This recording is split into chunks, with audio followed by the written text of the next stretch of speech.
I think bikes, people get a lot of preconceptions before they understand what they're for. So I've seen a lot of people who say, I'm a sports bike guy. Mm. What are you riding? Mm. RTR 160, Pulsar 160, some commuter. And I'm not demeaning the commuter. I'm just saying this is where you're at in terms of your understanding of how handling works and performance works, etc. But you're a sports bike guy in your head, right?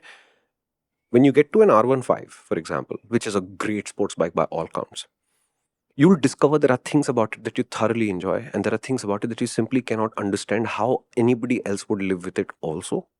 And at this point, you're going to make a decision about I like it or not. And I'm telling you that because when I grew up, the R1 was the big figure, I was in my head the sports bike guy, right?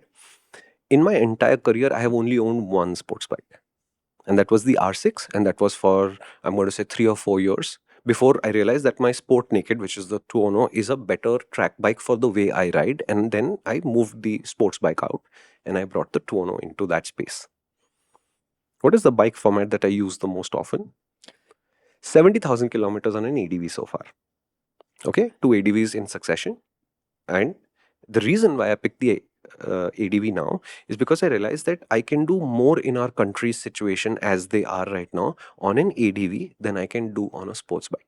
But if you rewind back to, let's say, 2015 and 16, this is before I bought my first big bike. If we had a conversation like this, would I tell you that I'm thinking that an ADV will be nice? No, it wasn't even on my radar.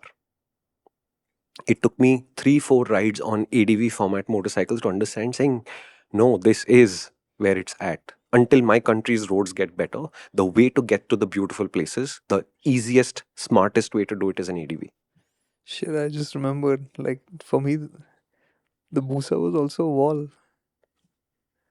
I never thought I'd buy a Busa because it was too big. It was too much about speed. It was not like I'm the ADV guy. Like for me, it would be I like going off road. I Correct. like mucking around, and for me, the ADV was Correct. the big bike I would get. Yeah. And the Busa, I remember the same thing, right? Suresh forced me to ride it on the track, Correct. and it was the ride on the track. Hi, Suresh. He listens. Yeah, Yeah. how you doing? Anyways, he forced me to ride. Thank you, and that was when the idea got latched. Yeah. I mean, the idea latched onto me. It got seeded that this is the bike that I wanted to have. Great decision. Am I a ADV guy in my head today? Still no. And I still don't think of myself as a sport bike guy. Exactly. Exactly. We have clear ideas about what we think should happen in terms of our garages, and we'll move towards those things. The Himalayan really appeals to me because it has some of those qualities.